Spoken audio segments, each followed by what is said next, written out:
बिस्मिल्लाहिर्रहमानिर्रहीम। अस्सलाम वालेकुम दोस्तों, उम्मीद करता हूँ आप बिल्कुल ठीक ठाक होंगे। दोस्तों आज है 23 नवंबर सन 2022 और दिन है बुध का। दोस्तों सऊथल बातना के इलाके वलायत बरका में 3 खारजियों को 3000 ओमानी रियाल का फ़ाइन हुआ है। ये ओमान कंज्यूमर प्रोटेक्शन अथॉरिटी की मुख्तलिफ़ जो जगहों की चेकिंग वगैरह और उसके बाद में मॉनिटरिंग की वजह से ये 3 लोगों को गिरफ़्तार किया गया है और उनके पास से काफ़ी ज़्यादा तादाद में अफजल तंबाकू और इसके साथ में कुछ दूसरी ममनुआ प्रोडक्ट थी वो पकड़ी गई हैं और इसी वजह से उनके ख़िलाफ़ जो है ये फ़ाइन हुआ है 3000 ओमानी रियाल का। तो बहुत ज़्यादा एहतियात कीजिए, कोई भी ऐसा काम ना कीजिए जो ओमान के अंदर गैर कानूनी हो, और अगर गैर कानूनी काम आप करते हुए पकड़े जाते हैं तो आपके ख़िलाफ़ कानूनी एक्शन किया जाएगा, एक्शन लिया जाएगा।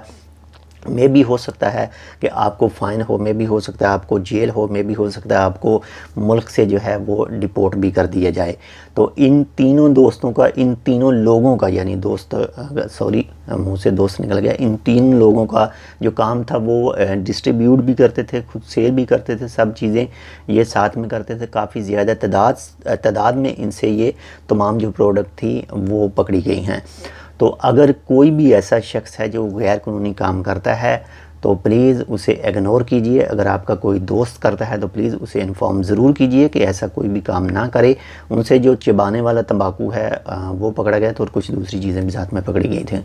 तो बहुत सारे कुछ ऐसे लोग भी मौजूद हैं जिनका अपना कारोबार कुछ दूसरा है, जो शो कुछ दूसरा कर रहे हैं, लेकिन साथ में सेपरेट तौर पर जो है खुफिया तौर पर जो है वो तंबाकू वगैरह भी सेल करते हैं।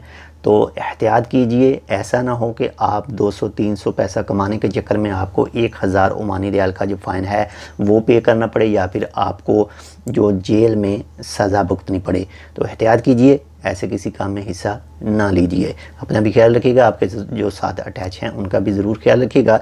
इंशाल्लाह मिलते हैं आपसे दूसरी अपडेट के साथ, तब तक के लिए अल्लाह हाफ़िज़।